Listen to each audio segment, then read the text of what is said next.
चलिए जी, आज हम फर्स्ट चैप्टर स्टार्ट करेंगे। सबसे पहले जो पिछला हमने पिछला जितना 3 दिनों का किया है उसको जल्दी से रिवाइज कर रहे हैं। टोटल हमारी 3 बुक्स है। फर्स्ट बुक आज हमारी स्टार्ट हो जाएगी पार्टनरशिप वाली। भैया बस पार्टनरशिप वाली आज हमने बुक स्टार्ट कर देनी है। सबसे पहले आप लोग देखो जी, हमारे हमारे हमने सबसे पहले क्या रिवाइज करना है। बिजनेस एंटिटी कॉन्सेप्ट याद है। बिजनेस एक सेपरेट पर्सन है और ओनर जो है वो सेपरेट पर्सन है। हमें किसके पॉइंट ऑफ व्यू से ट्रांजैक्शन रिकॉर्ड करनी है? बिजनेस के पॉइंट ऑफ व्यू से। ये हमारी अकाउंट्स की पहली कसम है। कैपिटल कौन लगाता है बिजनेस में? कैपिटल लगाएगा ओनर। और बदले में इंटरेस्ट कौन लेगा? ओनर। जो बंदा कैपिटल उधार देगा बिजनेस के लिए, तो यार देखा जाए बिजनेस के लिए ये एक तरह से लोन है। अगर हमने कैपिटल मतलब ओनर से उधार लिया तो ओनर को इंटरेस्ट पे करेंगे। बैंक से अगर हमने कोई लोन लिया तो बैंक को इंटरेस्ट पे करेंगे। तो जो भी इंटरेस्ट है वो बिजनेस के लिए क्या होगा? एक्सपेंस या इनकम? इंटरेस्ट जो हमें पे करना है वो बिजनेस के लिए हमेशा क्या रहेगा? एक्सपेंस। एक्सपेंस के लिए कौन सा रूल लगता है? नॉमिनल। और नॉमिनल रूल के हिसाब से एक्सपेंसेस यानी कि इंटरेस्ट किस तरफ आना चाहिए? डेबिट में या क्रेडिट में? तो सबसे पहले हमारी फर्स्ट कसम है। इसी कसम के हिसाब से हमारे जो फर्स्ट चैप्टर है ना फंडामेंटल वाला, पहला टॉपिक ही इसी बेस पे है। सेकंड है एक्रूवल बेसिस। एक्रूवल बेसिस हमारे अकाउंट्स की सेकंड कसम होती है। दूसरी कसम ये क्या बोलता है? ईच एंड एवरी ट्रांजेक्शन, चाहे वो कैश में है चाहे क्रेडिट में, आपको रिकॉर्ड करनी है। चाहे आपने कैश दिया है चाहे नहीं दिया, पैसा मिला है नहीं मिला, कोई मैटर नहीं करता। अगर कोई ट्रांजेक्शन हो गई है उसको उसी टाइम पे रिकॉर्ड कर लेना है। That's the reason you also record the credit sale of goods, credit purchase of goods. उसके बाद था एक कॉन्सेप्ट कैश बेसिस। ये एक्रूवल बेसिस का उल्टा है। अगर तो कैश में कुछ लेन देन हो रहा है तभी रिकॉर्ड कर रहे हैं, अदरवाइज नहीं। प्रूडेंस कॉन्सेप्ट क्या बोलता था कि फ्यूचर में होने वाले लॉसेस को तो आप रिकॉर्ड कर सकते हो, फ्यूचर में होने वाली इनकम को आप रिकॉर्ड नहीं कर सकते। जो प्रोविजन फॉर बैड डेट्स हैं, जो आपके कस्टमर पैसा ना दें उसको रिकॉर्ड करके चलो। क्या लॉटरी वाली टिकट जो कल एग्जांपल बताया था, राखी बम्पर, दिवाली बम्पर, 100 रुपए की टिकट खरीदी, 2 करोड़ का इनाम, पहले बुक कर लूं क्या? नहीं, अगर होगा तभी आपने बुक करना है, अदरवाइज नहीं। उसके अलावा एक बार के लिए रूल याद कर लेते हैं। पर्सनल रूल क्या था? Debit the receiver, credit the giver. Real rule क्या था? रियल रूल किससे रिलेटेड था?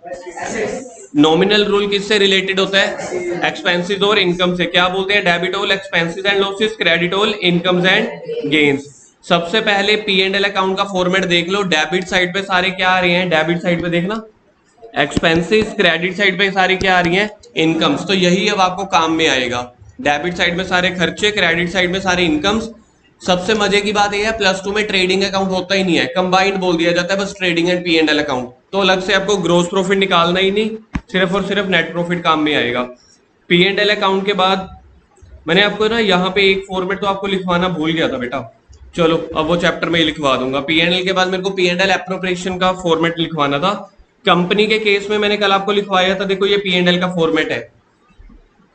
कल बताया था ना, जो ऊपर था वो सोल प्रोप्राइटर या पार्टनरशिप फर्म के लिए था। कंपनी के लिए पी एंड एल अकाउंट का फॉर्मेट ऐसा रहता है, जो हमने कल रिवाइज भी किया था, लेकिन थर्ड बुक या सेकंड बुक में जब आएगा तब बताएंगे। पहले इनकम थी 2 तरह की, फिर 7 तरह के खर्चे थे।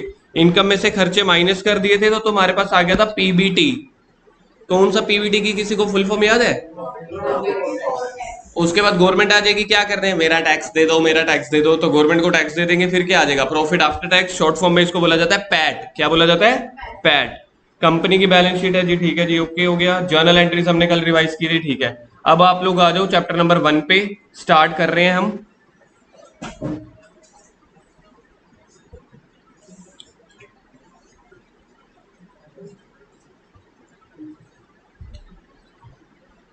चैप्टर नंबर 1 पे सबसे पहला टॉपिक देखो जी क्या लिखा हुआ है। फंडामेंटल ऑफ पार्टनरशिप चैप्टर का नेम है, ठीक है जी। फंडामेंटल्स का मतलब होता है बेसिक्स। पार्टनरशिप के बेसिक्स हैं ये। तो फंडामेंटल का मतलब लिख लो, जिसने लिखना है। फंडामेंटल का मतलब होता है बेसिक्स। अगर आप लोग देखोगे मैंने आपको नोट्स में ना ऑलरेडी चैप्टर्स के नेम लिखवाए हैं। सबसे पहला चैप्टर होता है पार्टनरशिप फर्म। जो पार्टनरशिप फर्म है वो आपकी पहली बुक है। पहली बुक के अंदर टोटल 5-6 चैप्टर्स हैं, जिसमें पहला चैप्टर है, सर ये सेकंड के लिखा हुआ है, ये पिछले साल की पीडीएफ है। इस साल यहाँ पे क्या आया हुआ है? फर्स्ट। पार्टनरशिप का पहला चैप्टर होता है accounting for partnership firm fundamental, यानी कि जो जो भी है पूरी बुक के बेसिक्स जो है वो इस चैप्टर में आएंगे। चाहे वो थ्योरेटिकल वाइज हो चाहे कॉन्सेप्ट वाइज हो, वो सारे थ्योरी यहाँ पे आएगी पहले चैप्टर में। दूसरे चैप्टर का नाम होता है गुडविल, तीसरे का होता है एडमिशन ऑफ अ पार्टनर, चौथा होता है रिटायरमेंट या डेथ, पांचवा होता है डिसोल्यूशन, जिसको मैं बोलता हूँ ओम भट्ट स्वाहा। ये ओम भट्ट स्वाहा नहीं है, यहाँ पे फर्म बन रही है, डिसोल्यूशन वाले में खत्म हो जाएगी। तो इसी की जर्नी आपको तैयार करनी है, बिजनेस बनाने से लेके बिजनेस डुबोना है आपको। डुबोना मतलब आपको नहीं डुबोएंगे पार्टनर, आपको उसको हेल्प करनी है कि कैसे डूबेगा, कैसे अकाउंट्स क्लोज होंगे। यहाँ पे आप अकाउंट्स बनाना शुरू करोगे, यहाँ पे चुन्नू मुन्नू आएंगे, दो बंदे मिलेंगे, आपस में पार्टनरशिप फर्म बना लेंगे। चुन्नू मुन्नू के बाद फिर आएगा कोई नया पार्टनर की एडमिशन होगी, टुन्नू, टुन्नू में से फिर एक तीन जने हो जाएंगे, तो दो बेस्ट फ्रेंड को क्या होने लग जाएगी, जेलस होने लग जाएगी, तो चुन्नू छोड़ के चला जाएगा, मतलब कि क्या हो जाएगा, रिटायरमेंट या डेथ। फिर उसके बाद दोनों की आपस में बनेगी नहीं, लास्ट में वो कर देंगे डिसोल्यूशन। तो ये जो मैंने आपको कहानी बताई है 10 सेकंड में, ये पूरी पार्टनरशिप फर्म की कहानी है। दो लोग मिलेंगे, बिजनेस बनाएंगे, ठीक है, उसको बोला जाएगा फंडामेंटल। कि पार्टनरशिप फर्म वाले कहते हैं कम से कम दो जने हो, अगर अकेला हो तो सोल प्रोप्राइटर की दुकान खोल लेगा अकेला। तो पार्टनरशिप फर्म बनानी है, मिनिमम कितने लोग चाहिए, दो लोग। लेकिन इसके बाद चुन्नू मुन्नू आएंगे, चुन्नू मुन्नू के बाद आएगा टुन्नू, टुन्नू क्या करेगा, बिजनेस में उनको ज्वाइन कर लेगा, तो कितने पार्टनर्स हो जाएंगे, तीन। ज्वाइन करने को बोलते हैं एडमिशन। फिर नए आने के बाद पुराने वालों की बनेगी नहीं, उसमें से कोई एक छोड़ के चला जाएगा, या तो बिजनेस या दुनिया। बिजनेस छोड़ गया तो उसको बोलेंगे रिटायर हो गया, दुनिया छोड़ गया तो उसको बोलेंगे उसकी डेथ हो गई। तो ये भी चैप्टर का नेम है एडमिशन ऑफ अ पार्टनर। अगले चैप्टर का नाम है रिटायरमेंट या डेथ ऑफ द पार्टनर। फिर किसी की नहीं बनेगी, बिजनेस लॉस में चला जा रहा है, या कोर्ट कचहरी ने कोई आदेश दे दिया, कुछ भी है, बिजनेस को बंद कर देंगे, उसको बोला जाएगा डिसोल्यूशन। तो बुक की जर्नी तो मैंने आपको बता दी, कहां से शुरू होगी, बिजनेस को बनाने से लेके शुरू होगी, और लास्ट में खत्म होने तक की जर्नी को ही बोला जाता है बेटा पार्टनरशिप वाली बुक। मैंने आपको ये जर्नी सिखाई 50 सेकंड में, प्रैक्टिकली सारा जर्नी खत्म करने के लिए हमें लगेंगे 4 से 5 महीने पार्टनरशिप की बुक को। जो अगली अगली बुक्स हैं वो 2-2 महीने में खत्म हो जाती हैं, ये वाली बुक ज्यादा टाइम लेती है। तो अब जब अगर आपको पार्टनरशिप फर्म करनी है, क्लास +1 में आप क्या सीखते थे, क्लास +1 में आप सीखते थे सोल प्रोप्राइटर, क्लास +1 में आप सीखते थे सोल प्रोप्राइटर की अकाउंटिंग। क्लास +2 में आप बड़े हो गए हो तो आपको सीखनी है पार्टनरशिप फर्म की अकाउंटिंग। पार्टनरशिप का जो पहला रूल है वो ये है कि कम से कम दो लोग चाहिए। सर ज्यादा से ज्यादा पूरा शहर बीच में ले लें, जी नहीं, मिनिमम 2 मेंबर्स चाहिए, मैक्सिमम 50 मेंबर्स। सबसे पहले आपको बस ये रूल पता होना चाहिए, क्योंकि देखा जाए यार, सोच के देखो, दो जनों की आपस में नहीं बनती, क्या 50 जनों की बन जाएगी, क्या 15 जनों की बन जाएगी। प्रैक्टिकली जितने भी पार्टनरशिप फर्म इंडिया में काम कर रही होती है ना, ज्यादा से ज्यादा 2, 3 या 4 पार्टनर्स होते हैं, इससे ज्यादा बनती थोड़ी है। आजकल हस्बैंड वाइफ की नहीं बनती, इतने डाइवोर्स हो जाते हैं। ऋतिक रोशन की वाइफ देखो डाइवोर्स लेके 200 करोड़ रुपया भी लेके चली गई। आमिर खान के बेचारे को 3 हो गए डाइवोर्स, पता नहीं 2 पता नहीं 3। सलमान खान कहता आपका खुश है अभी, ठीक है। तो अगर दो जनों की आपस में नहीं बनती, चाहे वो हस्बैंड वाइफ हो, चाहे वो दोनों मित्र हो, चाहे वो दोनों पार्टनर हो, तो जब ये रूल बने थे ना तब भी पता था कि दो जनों के थॉट्स कभी सेम नहीं होती, सेम एज अ शक्ल। दो बंदों की शक्ल नहीं सेम हो सकती तो थॉट्स भी सेम नहीं होंगे। इसलिए उन्होंने पहला ही क्लोज डाला कि अगर कल को किसी को बिजनेस छोड़ के जाना है तो वो जा सकते हैं, मैक्सिमम जाना है 50 हो सकते हैं। अगर 50 से सर ज्यादा पार्टनर बनाने हो तो बेटा फिर आप पार्टनरशिप फर्म में एंटर नहीं कर सकते। You have to incorporate, you have to register as a company. Company के जितने मर्जी मेंबर हो सकते हैं, उसका रीजन क्या है, वही सेपरेट लीगल एंटिटी। कंपनी अलग पर्सन है या बिजनेस अलग, ओनर अलग। तो कंपनी के केस में अब जैसे मैं आपको पता है तरुण सर विप्रो कंपनी के मालिक हैं, पता है आपको, मैं विप्रो कंपनी का मालिक हूँ। विप्रो कंपनी का नाम किसी ने सुन रखा है कभी, कोई है, चलो एक बंदा है जिसने सुन रखा है, किसी और ने, अच्छा मैंने ही बताया था, हाँ। और अडानी कंपनी का मालिक भी मैं हूँ, मजा आ गया। 1 मिनट पहले मैं जूस पी लूं। दो कंपनियां मेरे नाम पे चल रही हैं सर, दो कंपनियां आपके नाम पे चल रही हैं, फिर भी ट्यूशन पढ़ा रहे हो। ओ अब समझ आया, मैंने कंपनी में पैसा लगा रखा है, मैं कंपनी का मालिक हूँ। कंपनी वालों ने सीधा बोल रखा है भाई साहब 31 मार्च के बाद आपका प्रॉफिट आ जाएगा जितने की हिस्सेदारी आपने खरीद रखी है। तो कंपनी वालों ने पूछा कितने की हिस्सेदारी खरीद रखी है, मैंने बोला अडानी कंपनी में 6,000 रुपए की। और विप्रो कंपनी में 8500 रुपए की। सोच के देखो, 8,000 करोड़ रुपए तो उनकी साल की वो होती है, 8,000 करोड़, 10,000 करोड़ तो उनकी साल का प्रॉफिट होता है। तो देखा जाए तो मैंने तो 8,000 के शेयर खरीद रखे, तो मैं उस कंपनी का जो मालिक हूं सिर्फ 8,000 की वैल्यू का या 6,000 की वैल्यू का हूं। जितनी वैल्यू के आप किसी कंपनी के अंदर मालिक होते हो, उसी प्रोपोर्शनेट में आपको प्रॉफिट में हिस्सा मिल जाएगा। लेकिन मैं उस कंपनी के अंदर पार्ट नहीं ले सकता, ऐसे नहीं कर सकता। मैं जाऊंगा, हाँ जा भाई एक जूस लेके आ, अच्छा ये लैपटॉप मेरे को पसंद है, काम कर मेरी गाड़ी में रखवा दे। कौन सी गाड़ी? वो साइकिल वाली। मैं घर लेके जाऊंगा। मालिक हूं तो मालिक हो तो सेपरेट पर्सन है, बिजनेस सेपरेट पर्सन है, चाहे सोल प्रोप्राइटर का हो, फर्म का हो, चाहे कंपनी का हो। ये पॉइंट याद रह जाएगा। तो इस वजह से अगर आपको कंपनी के अंदर बहुत सारे मालिक होते हैं, रिलायंस कंपनी के लाखों मालिक हैं, बट दैट डजंट मीन कि आप कंपनी के अंदर बैठ जाओगे। आपको हर साल आपके प्रॉफिट का हिस्सा मिल जाया करेगा, आपके बैंक अकाउंट में ऐड हो जाते हैं पैसे। पहले चेक आता होता था घर पे, वो चेक को फिर आप अपने बैंक में लगा के पैसे ऐड कर लेते थे।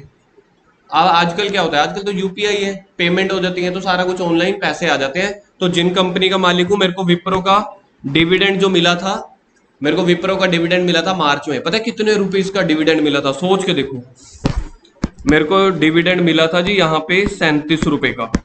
मैं कंपनी का मालिक हूँ, कंपनी ने इतना प्रॉफिट कमाया, लाखों का प्रॉफिट कमाया, बदले में मुझे दिए 37 रुपए। क्यों? क्योंकि मैंने सिर्फ कंपनी में 8500 ही लगा रखे है। लेकिन 8500 भी याद रखना मार्केट वैल्यू के हिसाब से। एक्चुअल में उसके जो शेयर्स है ना 650 रुपए के थे। सर ये क्या होता है? जैसे कंपनी सबसे पहले अपना जब कोई शेयर बेच दिया या कोई प्रोडक्ट बेच दिया, वो 10 रुपए का एक शेयर था। मार्केट में आप लोगों ने +1 में सीखा डिमांड सप्लाई का रिलेशन, कब प्राइस अप हो जाते हैं। देखो जी, मैं पता तो चले, मेरे सामने अकाउंटेंट्स बैठे हैं। जब डिमांड बढ़ जाती है तो प्राइस क्या हो जाएगा? बढ़ जाएगा, ठीक है ना। तो ऐसे ही होता है जब कोई कंपनी शेयर निकालती है ना, सबसे पहले कंपनी अपना शेयर निकालती है या तो 1 रुपए का या 10 रुपए का।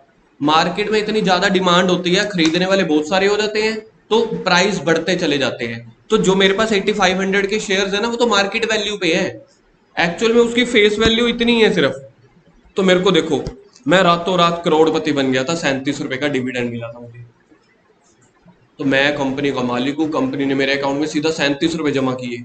तो मेरे ऑफिस वाले स्टाफ वाले कहते सर कुलचा और कोल्ड ड्रिंक खिलाओ, तो मैंने कुलचा लेने गया, 40 रुपए के तो कुलचे आ गए। वो कह रहे थे कंपनी ने आपको प्रॉफिट दिया, पार्टी दो। जब मैं पार्टी देने बैठा, जितने का मतलब मेरे को प्रॉफिट नहीं मिला था, उससे ज्यादा तो मेरे कुलचे पे लग गए। तो कहने का मतलब ये है कि कंपनी के केस में, अब हम बात काम की बात कर लेते हैं बकवास को छोड़ के। कहने का मतलब ये है, कंपनी के अंदर बहुत सारे मालिक हो सकते हैं, but they can't participate in the business और in the company, they can't interfere into the company. तो उनको उनका पैसा मिल जाएगा। अगर आपको 50 से ज्यादा पार्टनर्स चाहिए, मेन मकसद तो मेरा यही बताना था। बच्चों का हर बार डाउट होता है, सर अगर 50 से ज्यादा लोग मिलके काम करना चाहते हैं तो बेटा फिर आपको एज अ कंपनी रजिस्टर्ड करवानी पड़ेगी, आप एज अ पार्टनरशिप फर्म में रजिस्टर्ड नहीं हो सकते। तो पार्टनरशिप की हम कंडीशन पढ़ लेते हैं क्या है। सबसे पहला है introduction. There are certain limitations of sole trader. कह रहे हैं सोल ट्रेडर की बहुत ही लिमिटेशंस होती हैं। लिमिटेशन मतलब बेनिफिट या माइनस पॉइंट। कह रहे हैं in sole trading only one man invest the capital. Okay है, सिर्फ एक ही बंदा पैसा लगाएगा, सारे रिस्क उसी के होंगे, सारे कंट्रोल या सारे अफेयर्स वही कंट्रोल करता है, ठीक है, सारे कामकाज वही संभालेगा। But one man skill controlling risk taking generally limited. अब एक बंदा कितना सोच लेगा ना, या एक बंदा कितने काम कर लेगा? बैंक चला जाएगा, कस्टमर संभाल लेगा, पेमेंट लेने चला जाएगा, या सामान खरीदने चला जाएगा। इसलिए हमें पार्टनरशिप फर्म की जरूरत पड़ती है, ताकि 3-4 जने मिल जाएंगे, कुछ काम ये कर लेगा, कुछ काम वो कर लेगा, कुछ चुन्नू कर लेगा, कुछ मुन्नू कर लेगा, ठीक है। नेचर क्या है पार्टनरशिप फर्म की?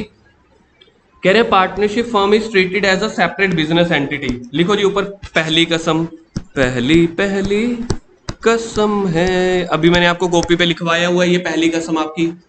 लिखो जी लिखो, जो मैंने आपको बताया था बुक वालों ने भी वही लिखा हुआ है, मेरी रीस की है बुक वालों ने। Distinct from its partner, partner अलग पर्सन है, मालिक अलग है। However as per legal point of view, इधर देखो अगली लाइन में देखो कॉन्ट्राडिक्ट, सेकंड लाइन कॉन्ट्राडिक्ट हो रही है जी। कॉन्ट्राडिक्ट समझ रहे हो, मतलब confusion. Against as per the legal provision, legal point of view partnership firm is not a separate legal entity. लो जी कर लो बात।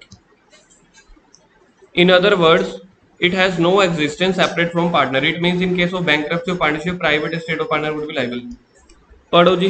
पहली कसम का, ये पहली कसम ऊपर वाली पहली लाइन में है, ये पहली कसम की धजियां हैं। जो नीचे वाली 3 लाइनें हैं ना, ये पहली कसम की धजियां हैं। किसको समझ में आया है? पढ़ो।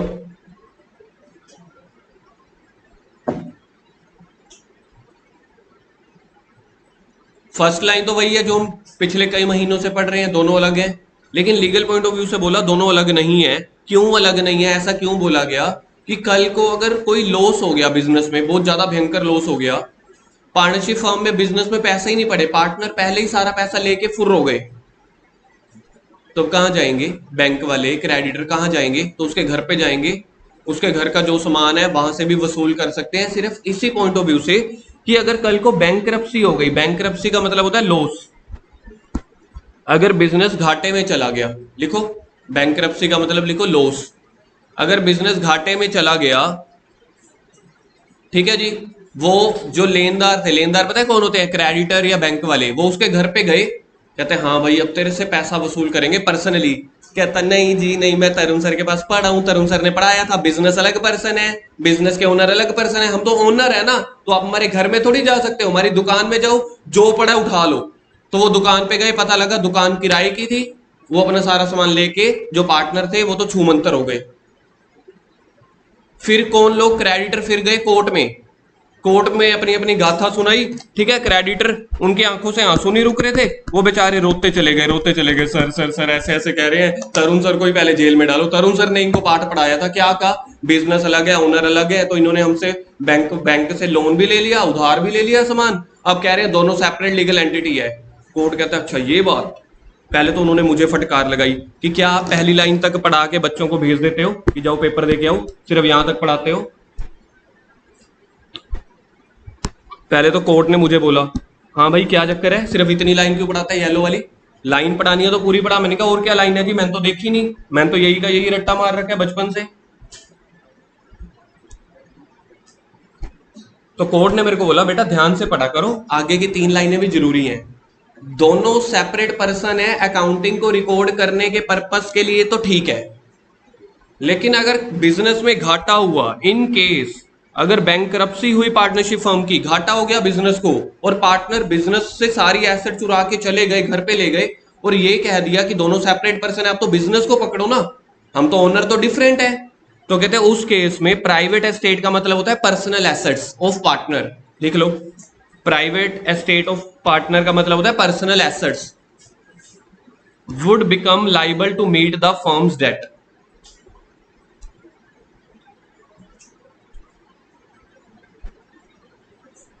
किसको कॉन्ट्राडिक्टरी क्लियर हो गई? नॉर्मली अगर हम देखें बुक्स ऑफ अकाउंट्स को रिकॉर्ड करने के लिए दोनों क्या है? सेपरेट पर्सन है, लेकिन लीगल पॉइंट ऑफ व्यू से अगर कल को बिजनेस में कोई घाटा हुआ, तो अगर बिजनेस वो सारा पैसा ना चुका पाया तो पार्टनर अपनी जेब से भरेंगे, चाहे उनके घर से लेके उनका सोफा, माइक्रोवेव, एसी जो पड़ा है, फ्रिज सारा चाहे लेके आ जाओ, आपकी मर्जी। तो पहले ये वाली 2 लाइनें जरूरी हैं, फर्स्ट वाली जो येलो में है, लेकिन अल्टीमेटली कौन सी जरूरी है? नीचे वाला पैराग्राफ भी। ओके है? आपको पता है इंडिया में जो भी रूल बनते हैं ना, कितने भी रूल बने, सबसे पहले किसी चीज का एक एक्ट बनता है। किसी को पता है एक्ट की हिंदी क्या होती है?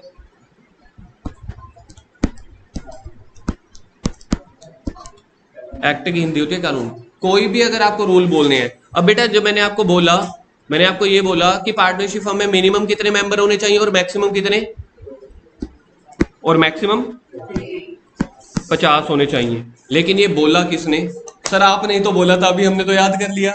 बेटा मेरे कहे हुए चीजें याद नहीं करनी, मैं सिर्फ एक जरिया हूं बुक वाली चीजें आपके तक डिक्टेट करने का। ये चीज हमेशा, जब भी कोई लीगल इंडिया में कोई बात होती है, उसके लिए सबसे पहले एक्ट पास करना पड़ता है। एक्ट का मतलब होता है गवर्नमेंट पहले लिखत में कुछ बनाएगी, फिर उसके ऊपर प्रेसिडेंट के साइन होते हैं, तो जाके इंडिया में एक्ट होता है। तो ऐसे ही जब पार्टनरशिप फर्म में कोई पार्टनर की एडमिशन हो रही है, रिटायरमेंट हो रही है, डेथ हो रही है, उसके मसले सुलझाने हैं, कोई कोर्ट कचहरी के झगड़े हैं, हर चीज का एक एक्ट बना होता है। तो पार्टनरशिप का भी अपना एक एक्ट है जिसको बोला जाता है पार्टनरशिप एक्ट 1932। ये है जी पार्टनरशिप एक्ट 1932। अंग्रेजों के जमाने से चला आ रहा है। हमारे भारतीय सरकार को इतना भी टाइम नहीं मिल रहा कि इसको चेंज करके या तो इसका ईयर चेंज कर दें या इसमें कुछ पॉइंट को थोड़ा सा ऑल्टर वगैरह करके चेंज करके अपने जमाने का बना दें। अंग्रेजों के जमाने का बना हुआ है वही चला आ रहा है। सर आप इसको अंग्रेजों का जमाना क्यों बोल रहे हो? देश कब आजाद हुआ था? एक्ट कब बना हुआ है? कौन बना के गए थे? क्योंकि उससे पहले जो एक्ट बनाते थे अंग्रेज बनाते थे, ब्रिटिश गवर्नमेंट बनाती थी, तो तब का बना हुआ है। तो पार्टनरशिप क्या होती है, ये तब की बनी हुई है। अच्छा सर, आजादी से पहले भी ऐसे पार्टनरशिप फॉर्म होती थी? बेटा यस। आपको पता है फादर ऑफ अकाउंटिंग कौन है? क्या बात है, बहुत बढ़िया। फादर ऑफ अकाउंटिंग है लूका पिकोली। इन्होंने अकाउंट्स पता है कब बनाया था? इन्होंने अकाउंट्स बनाया था कुछ 14 ऐसे ही कुछ बनाया था, पता नहीं 1598 में, पता नहीं 1498 में, +1 में सीखा था। तो बेटा अकाउंटिंग के रूल्स तो तब से चले आ रहे हैं, तो अंग्रेज भी तो इसके बाद ही तो आए थे। तो इसका मतलब है 1932 में भी पार्टनरशिप फर्म्स होती थी, कंपनीज भी होती थी। तो उन्होंने बोला कि पार्टनरशिप फर्म क्या है? कहते पार्टनरशिप एक रिलेशन है, इनका relation between the persons who have agreed to share the profit. जो दो लोग आपस में, दो या फिर ज्यादा से ज्यादा 50 लोग आपस में प्रॉफिट को बांटने के लिए या फिर एक दूसरे के बिहाफ पे काम करने के लिए अगर अपना रिलेशन बनाते हैं, एग्रीमेंट करते हैं, उसको बोला जाता है पार्टनरशिप फर्म। इससे ज्यादा नहीं कराऊंगा। ओके है जी, पार्टनरशिप फर्म क्या होता है? अब मेन फीचर्स पेपर में बहुत आते हैं। मेन फीचर्स, पहला 2 और मोर पर्सन, इधर ही लिखा हुआ है ज्यादा से ज्यादा कितने लोग होने चाहिए। लेकिन यहाँ पे एक कॉन्ट्राडिक्टरी लाइन और है, जल्दी से इसको सोल्व करो। पहले पॉइंट की हेडिंग पढ़ के पढ़ो, फर्स्ट पॉइंट पढ़ो जो इसके अंदर की एक्सप्लेनेशन है।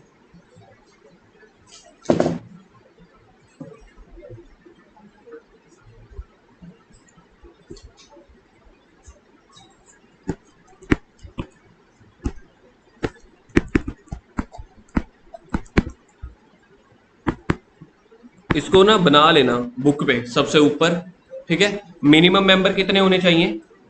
मैक्सिमम। लेकिन पता है आपको ये 50 किसने बोला? कौन से एक्ट ने? पार्टनरशिप एक्ट का। ये सेम वही है। आप ना कभी जिसके घर पे दादा दादी जी होंगे ना या मम्मी पापा, आप उनसे पुरानी बातें पूछना कभी। आजकल बच्चों के नेम पता है कैसे डिसाइड होते हैं? सबसे पहले तो गूगल, लो भाई, एल से नाम है, जी से नाम है, कुछ भी है, सबसे पहले गूगल से 15-20 नाम सर्च कर लेंगे, फिर उसमें से शॉर्ट लिस्ट करेंगे, फिर इससे पूछेंगे, उससे पूछेंगे, फिर व्हाट्सएप पे फैला देंगे। 1 महीने का प्रोसेस लग जाता है एक नाम रखने में। पहले के जमाने में पता क्या होता था? हमारे दादा दादी के जमाने में, अच्छा जी इसका नाम टी से पढ़ रहा है, तोलाराम गुरदित्ता राम, ओके है जी, रख दिया। इसका नाम भ से पढ़ रहा है, भानु प्रताप सिंह, रख दिया जी, ठीक है जी। किसी का नाम भ से, भगवान दास, रख दिया। तो आप अपने दादा दादी को नाम देखो, भगवान दास। मेरे एक क्लाइंट है, उसका नाम है अंग्रेज सिंह, और वो अंग्रेज सिंह मुकत स्कूल के कैब ड्राइवर है। मेरे क्लाइंट है अंग्रेज सिंह, वो मुकत स्कूल में बस ड्राइवर है। मे बी पिछले साल थे या जो भी है, नाम है अंग्रेज सिंह, भगवान दास प्रसाद जी। सर क्या साबित करना चाहते हो? बेटा साबित ये करना चाहता हूं, कोई कहानी सुनाने का मसला ये नहीं है कि मुझे आप लोगों को एंटरटेन करने है। कहानी सुनाने का मसला ये है कि कई बार तो पिछले जो पुरानी हमारी जनरेशन होती थी ना, पेरेंट्स नाम नहीं रखते थे, ग्रैंड पेरेंट्स या फिर ग्रैंड पेरेंट्स के मतलब भाई बहन जो वो नहीं होते, चाचा दादा उन्हीं, ये वो कोई भी नाम रख देता था। तो मैक्सिमम पार्टनर इसके 50 होने चाहिए, जबकि इसके पिताजी हैं, इसके पिताजी हैं पार्टनरशिप एक्ट 1932। बेचारे पिताजी काम पे गए हुए थे, सो रहे थे, पिताजी नाम ही नहीं रख पाए इसका। कई सालों के बाद पता चला, एक और पिताजी नहीं दादाजी आए। कंपनीज एक्ट 2013, कंपनीज को संभालने के लिए एक अलग एक्ट बनता है, हर चीज के लिए अलग एक्ट होता है। कंपनीज के लिए अलग एक्ट है। आप अगर मर्डर कर दो, आपको पता है मर्डर की कितनी सजा होती है? कई बार फिल्में देखते होगे, या फांसी या फिर पूरे साल की उम्र कैद। कहता पूरे साल की, तो मैं 3-4 मर्डर कर दूं, मेरे को 1 साल की सजा, फाइनेंशियल ईयर 21-22। तो कम है ना? तो अब किसने बोला यार, या तो फांसी होगी सजा या फिर पूरी लाइफ टाइम इम्प्रिजनमेंट उम्र। किसी ना किसी एक्ट ने बोलता है। कौन सा एक्ट है पता है आपको? क्रिमिनल वाला कौन सा एक्ट होता है? Indian Penal Code, IPC. कभी टीवी पे तो सुना होगा आईपीसी की धारा ये सेक्शन, ये तो आईपीसी मतलब 302 420 का केस जो 420 नाम सुना है ना? 2 नंबर अगर कोई काम कर जाए, कभी बोलते नहीं है 420 का केस लग गया, तो ये बेटा सारे की सारी चीजें ना एक्ट ने बताई होती हैं, कोई ना कोई एक्ट लगा हुआ है। पहले बचपन में ना मैं हमेशा अपने घर वालों से पूछता था, जब मैं मूवीज देखता था ना, मैं कि जज का अगर उस टाइम पे जज थोड़ा सा इमोशनल हो जाए, उसको तरस आ जाए, तो वो फांसी की जगह माफ भी कर सकता है। तो मेरे घर वालों के पास कोई जवाब ही नहीं होते थे, उन्होंने कौन सा ये एक्ट पढ़ रखे हैं। तो मैं बड़े छोटे छोटे सिली सिली पॉइंट पूछता था कि किसी को जेल हुई 7 साल की, मैं अपनी मम्मी को या बहन को बोलता था मैं तो 7 साल को की दी है, ये तो बहुत गंदा है, इसको तो 14 साल की मिलनी चाहिए थी, इसको 2 साल की। वो तो जब हम बड़े हुए किताबें पढ़ने लगे पता लगा कि कोर्ट जो जज होता है ना, उसके पास कोई पावर नहीं होती अपनी मर्जी से, सारा कुछ एक्ट में लिखा हुआ है कि अगर ये उसने किया है तो इतने टाइम की सजा, अगर ये किया है, सारे इफ बट के रिप्लाई होते हैं।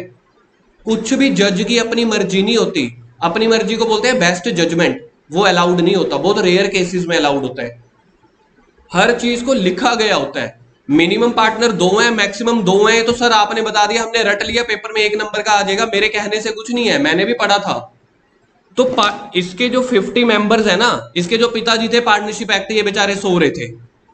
फिर कंपनीज एक्ट आए, कहते कोई बात नहीं, पिताजी सो रहे हैं, बच्चे को खाली थोड़ी छोड़ देंगे।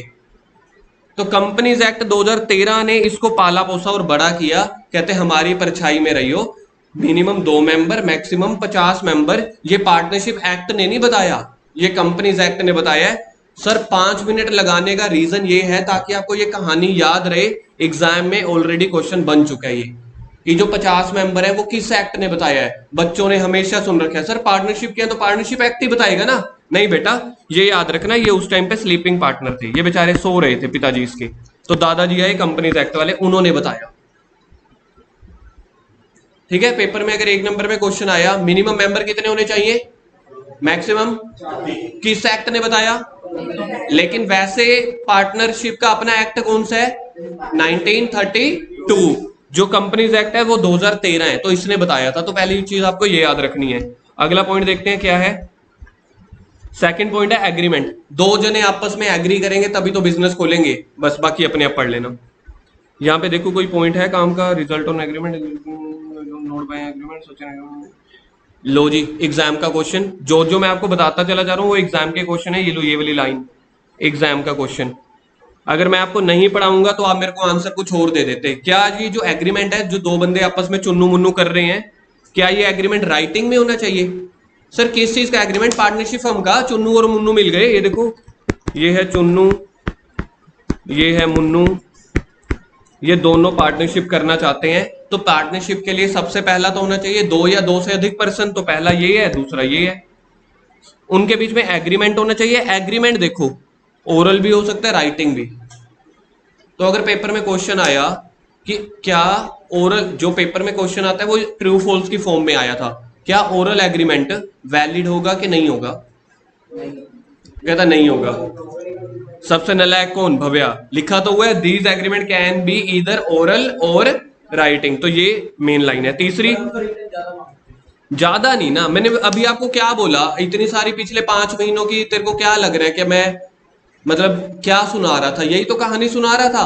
कर सक अपने लिए कुछ नहीं मानना, जो लिखा हुआ है ना एक्ट में, लॉ में, आपको वो मानना है।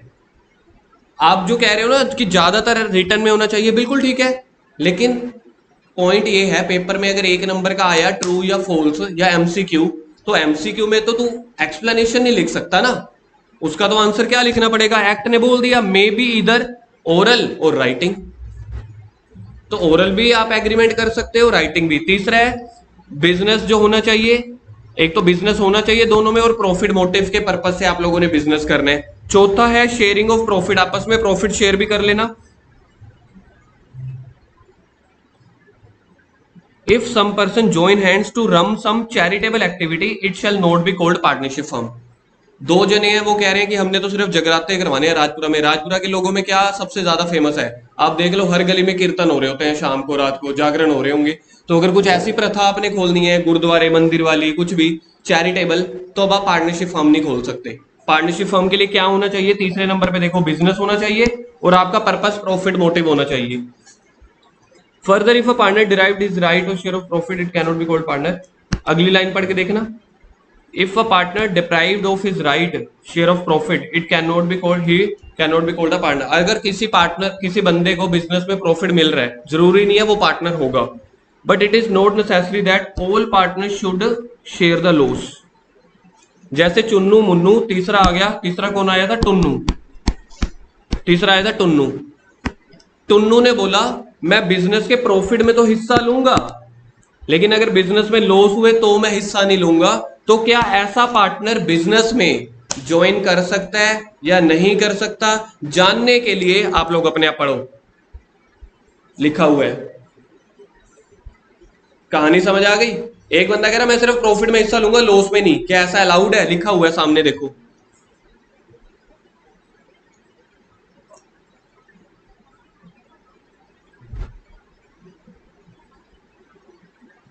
आप गलत बोल रहे हो, ऐसा हो सकता है, साफ तो लिखा हुआ है। सुशील पढ़ के देखो ना। But it is not necessary that all the partner should share the loss also. इसका मतलब है टुन्नू बिजनेस में आ सकता है, टुन्नू को प्रॉफिट मिल सकता है, वो कहेगा मैं लॉस में हिस्सा नहीं लूंगा। तो ऐसा जनरली क्यों होता होगा? क्योंकि ये बहुत अमीर होगा, बहुत कैपिटल लेके आएगा, या बहुत क्वालिफिकेशन होगी, या इसके पास बड़े सारे कस्टमर होंगे, तो हम इसको लालच दे देंगे कि चल प्रॉफिट हुआ तो तेरा, प्रॉफिट हुआ तो तेरा, मतलब हम सबका, लॉस हुआ तो हम दोनों कर लेंगे, तू लॉस में हिस्सा मत लियो। ये भी अलाउड है। ओके है जी। ये जितने भी पॉइंट में स्ट्रेस डाल के बोल रहा हूं, ये सारे एग्जाम के क्वेश्चन है। ये मत समझना मैं थ्योरी करवा रहा हूं। ये सारे जो स्ट्रेस वाले पॉइंट बोल रहा हूं ना मैं, जो रिपीट कर रहा हूं, ये एग्जाम में ऑलरेडी आ चुके हैं। 4 पॉइंट हो गए। सबसे पहला क्या होना चाहिए? 2 या 2 से ज्यादा पर्सन होने चाहिए। किस एक्ट में लिखा है? कंपनीज एक्ट में। एग्रीमेंट होना चाहिए, रिटन या ओरल, दोनों हो सकते हैं। बिजनेस होना चाहिए, प्रॉफिट मोटिव होना चाहिए, शेयरिंग ऑफ प्रॉफिट, प्रॉफिट भी बांट सकते हैं सारे, लेकिन कोई एक पार्टनर ये भी कह सकता है मैं लॉस में हिस्सा नहीं लूंगा। पांचवा है relationship between principal and agent. इसका मतलब ये होता है, अब जैसे 3 बंदे हैं हम, टुन्नू मुन्नू और चुन्नू, चुन्नू मुन्नू टुन्नू। तो टुन्नू बड़े सारे कस्टमर्स को लेके आया, एक कस्टमर का थोड़ा सा वो रह गई, कंप्लेंट रह गई, ये वो मुन्नू को बोलने लगा, कहता यार ये प्रोडक्ट अच्छा नहीं निकला या फलाना कुछ है। तो मुन्नू ये थोड़ी कह सकता है तू तो टुन्नू का कस्टमर था। भाई साहब बिजनेस तो आपका है ना, तो सारे आपस में एक दूसरे के प्रिंसिपल या एजेंट के रूप में काम कर रहे होते हैं, सारे आपस में लाइबल होंगे। ठीक है, मतलब जो पार्टनर है वो बिजनेस के लिए भी, बिजनेस है वो पार्टनर के लिए भी। 6th पॉइंट, बिजनेस कैरी करने बाय ऑल और any of them. It means that each partner can participate in the conduct and is bound by the act of other partners. ये तो अभी मैंने बताया। सामान चाहे एक ने बेचा, अब अगर उस दिन वो बीमार था, रोटी खाने गया हुआ है, तो दूसरा पार्टनर चेंज कर देगा या वो भी लाइबल रहेगा। नो सेपरेट एग्जिस्टेंस, ये अभी अभी मैंने आपको पीछे करवाया था। जर्नल रूल क्या है? बिजनेस और पार्टनर दोनों सेपरेट हैं, लेकिन लीगल पॉइंट ऑफ व्यू से अभी अभी हमने किया था ना, अगर बैंकरप्सी हो जाए तो फिर सेपरेट लीगल एंटिटी को नहीं देखा जाएगा, पार्टनर तो सारा कुछ लेके चले जाएंगे। सोच के देखो, दुकान किराए पे थी, वहां पे तो कोई मिलेगा नहीं, फिर हेरा फेरी देखी है, 21 दिन में पैसा डबल। बाद में जाके देखा जब वहां पे उसने 20-30 लाख 50 लाख रुपए दे दिए, वहां से उस बिल्डिंग में से गायब भी हो गई। तो बिजनेस कौन देगा? तो पर्सनल लाइबल होंगे। इस वजह से यहाँ पे बोला सेपरेट लीगल एग्जिस्टेंस नहीं चलेगी। किस पॉइंट ऑफ व्यू से? अगर कोई लॉस हुए तो इसका मतलब है उसकी पर्सनल एसेट्स को बेच के भी आप अपना पैसा रिकवर कर सकते हो। जल्दी 7 पॉइंट याद करो। हेडिंग, सिर्फ हेडिंग्स।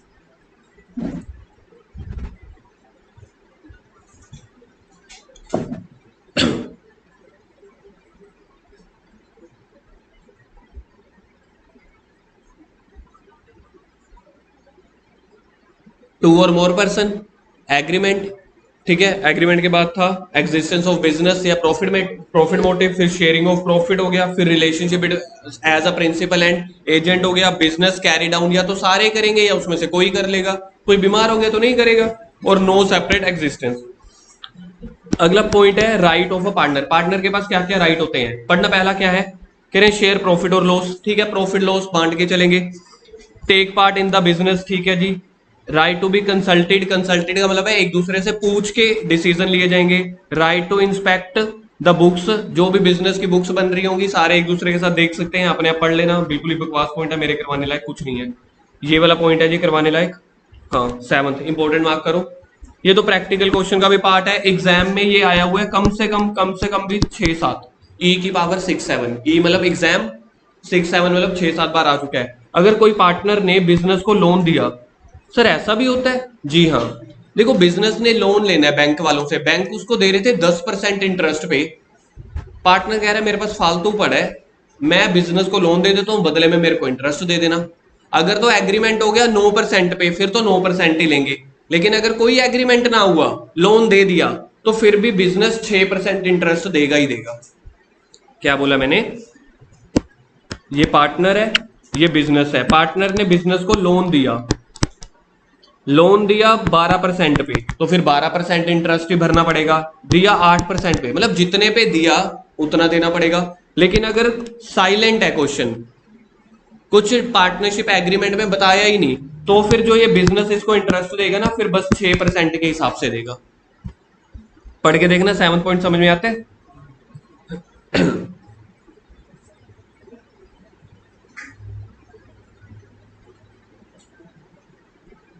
सबसे पहला बोला गया है एग्रीड रेट पे। एग्रीड रेट जो भी दोनों में डिसाइड होगा, किन दोनों में? बिजनेस में और पार्टनर में। अगर एग्रीड रेट कोई डिसाइड नहीं हुआ तो 6% मिलेगा ही मिलेगा।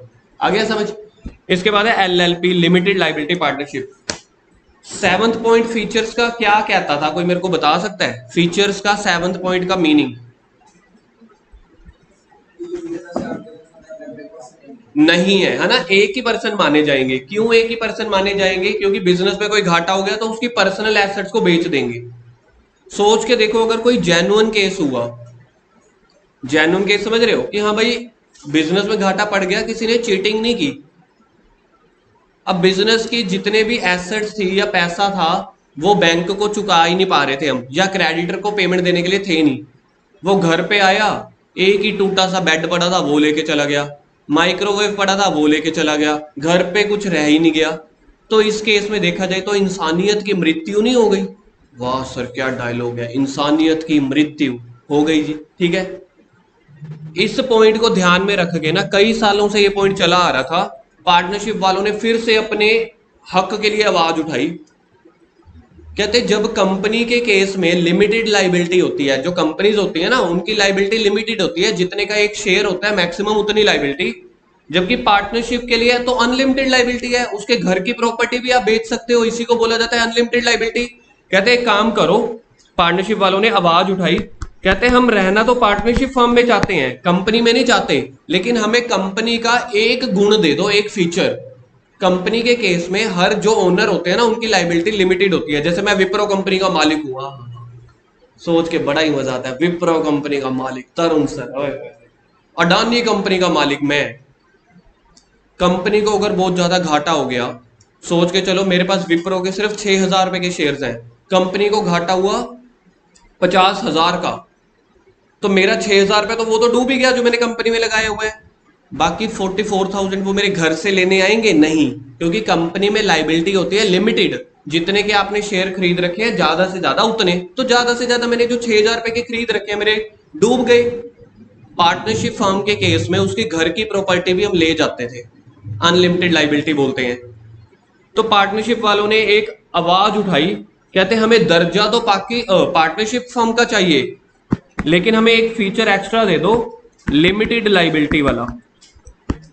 लिमिटेड लाइबिलिटी वाला जो गुण है ना वो कंपनी के पास होता था, कहते बस हमें वो गुण दे दो, तो जो हमारी जो लाइबिलिटी है ना वो लिमिटेड हो जाए, हमारे घर का वो बेड, रोटी, पानी, माइक्रोवेव, कुछ और बाइक खड़ी है वो लेके ना चले जाए, मतलब हमारी अनलिमिटेड लाइबिलिटी ना करो। इस बात को ध्यान में रखते हुए उन्होंने एक एक्ट बनाया 2008 में, देखना सन 2008 दिख रहा है कहीं पे आपको? तो उस एक्ट का नाम पता है क्या पड़ गया? लिमिटेड लाइबिलिटी, जो भी अभी सर ने बताया। पार्टनरशिप, कहते रहना तो हम पार्टनरशिप फर्म में चाहते हैं, कंपनी में नहीं रहना चाहते, क्योंकि कंपनी में ना फॉर्मेलिटीज बहुत ज्यादा होती हैं। साथ में मैं एक फीचर ऐड कर दो कंपनी वाला, लिमिटेड लाइबिलिटी, तो उसके लिए फॉर्म 2008 में एक फर्म बनी, एक्ट बना, एलएलपी एक्ट 2008, कि आप हो तो पार्टनरशिप फर्म के, लेकिन आपकी अब लाइबिलिटी अनलिमिटेड नहीं रहेगी, आप 1932 के एक्ट के दायरे में नहीं रहोगे। 1932 एक्ट में जो जो रूल रेगुलेशन रखे हुए हैं वो अब आपके दायरे में नहीं रहेंगे, आपके दायरे में कौन से रहेंगे? एलएलपी एक्ट वाली। एलएलपी एक्ट कब बना था? 2008 में। इसको बनाने का मेन पर्पस क्या था? ताकि जो पार्टनर की अनलिमिटेड लाइबिलिटी थी ना, जिससे वो पीड़ित थे, वो खत्म हो सके। अब इसका मीनिंग पढ़ के देखो, नेचर पढ़ के देखो। एलएलपी क्या है? बॉडी कॉर्पोरेट है जो इस एक्ट में बनी, इस एक्ट में मतलब एलएलपी एक्ट 2008 में। ये भी एक लीगल एंटिटी है जो सेपरेट फ्रॉम इट्स पार्टनर है, बस वो यही तो चाहते थे कि हमें हमारे पार्टनर से सेपरेट कर दो, ताकि कल को कोई घाटा हो पार्टनर की पर्सनल प्रॉपर्टी हार्मफुल ना हो। तीसरा पॉइंट पढ़ के देखो, परपेचुअल सक्सेशन, इसका मतलब पता है किसी को? परपेचुअल सक्सेशन का मतलब होता है फॉर एवर। कोई पार्टनर, वाह शाबाश, गुड, बिल्कुल ठीक है जी। कोई पार्टनर या कोई मेंबर मर जाए, जिए, जूस पिए, पिज्जा खाए, कोई फर्क नहीं पड़ेगा, बिजनेस में एलएलपी चलती रहेगी। जैसे ये हमारा लैपटॉप अपने आप चल रहा है, इसको कोई फर्क नहीं पड़ रहा। तरुण सर बोल रहे हैं इस लैपटॉप का जो मालिक है वो कह रहा है रुक जाए, इसको कोई फर्क नहीं पड़ रहा, ये चलता जा रहा है। तो लैपटॉप का ये फीचर जो भी चल रहा है, ये कौन सा हुआ? Perpetual succession. भाई साहब ये देखो, सीधा ऑनलाइन बेइज्जती करवा रहे हो, बस करो। चौथा पॉइंट पढ़ो यार, फोर्थ पॉइंट पढ़ो। फोर्थ पॉइंट क्या कह रहा है? Any changes in the partner of LLP shall not affect the existence, right or liability of the LLP। तो लैपटॉप के हिसाब से तरुण सर हाथ जोड़ रहे हैं, चाहे पेन चला रहे हैं, चाहे शट डाउन कर दें, इसको कोई फर्क नहीं पड़ रहा, ये अपना चलता चला जा रहा है। सेम ऐसे ही पार्टनर जिए मरे, नया पार्टनर आए, कंडीशन चेंज हो, एलएलपी या जो कंपनी है वो अपनी चलती चली जाती है। अब इसका डिफरेंस पढ़ के देखते हैं। मेन डिफरेंस क्या है पार्टनरशिप एक्ट में? पार्टनरशिप का कौन सा एक्ट होता था, याद करो, पार्टनरशिप का एक्ट, जल्दी बोलो। एलएलपी एक्ट कब आया? पूरा अंग्रेजों के जमाने का कौन सा हुआ? भारतीयों के जमाने का कौन सा हुआ? तो हमारे लिए हमारे इमोशंस यहाँ पे ज्यादा जुड़े हुए हैं, हम यहाँ पे ज्यादा खुश हैं। हाँ ठीक है जी। रजिस्ट्रेशन, रजिस्ट्रेशन का मतलब होता है हर जो भी एक्ट होता है ना उसका एक रजिस्ट्रार होता है। जैसे आपके स्कूल के एक प्रिंसिपल होते हैं ना, एट द एंड उनकी परमिशन चाहिए होती है। हर एक्ट का अपना एक रजिस्ट्रार होता है, मतलब सबसे मेन हेड बोलते हैं उसको। कंपनीज का भी होता है, एलएलपी का भी होगा, या फिर पार्टनरशिप फर्म का भी होगा। तो उससे अगर आपने अपनी पार्टनरशिप डीड को रजिस्टर्ड कराना है, तो ये कह रहे हैं पार्टनरशिप फर्म को रजिस्टर्ड कराना क्या है? ऑप्शनल। अगर एलएलपी में अगर आप बिजनेस करना चाहते हो तो रजिस्ट्रार से आपको कंपलसरी होता है। इसके लिए कोर्ट कचहरी जाना पड़ता है, एफिडेविट बनवाने पड़ते हैं, नोटरी के साइन होते हैं, वकीलों की फीस लगती है, ऐसे ऐसे। ठीक है जी। क्रिएशन, ये आप क्रिएशन कैसे करते हो पार्टनरशिप की? By agreement. बताओ एग्रीमेंट फीचर में कौन सा पॉइंट था बिना देखे? हरलीन ने चीटिंग की, हरलीन ने पहले देखा फिर बोला। कौन सा पॉइंट था? सेकंड। पहला क्या था? दूसरा क्या था? तो कह रहे हैं आपस में एग्रीमेंट करो। एग्रीमेंट ओरल या रिटर्न? दोनों हो सकती हैं। तो इन्होंने बोला एग्रीमेंट करके आप अपनी पार्टनरशिप फर्म बना सकते हो। जबकि एलएलपी में क्या बोला? कह रहे एलएलपी में तो लॉ में जाना पड़ेगा। लॉ का मतलब होता है आपको लीगल फॉर्मेलिटीज पूरी करनी पड़ेंगी, कोर्ट कचहरी जाके एफिडेविट बनेगा, नोटरी के स्टैंप होंगे, साइन लगेंगे, तब। सेपरेट लीगल एंटिटी वाला पॉइंट पढ़ के देखो, पांचवा समझ में आ रहा है? फिफ्थ पॉइंट देखो, समझ में आ रहा है?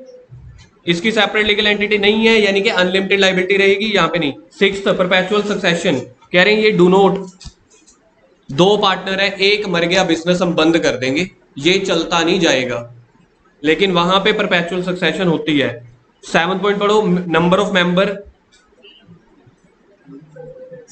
भाई साहब एक मिनट,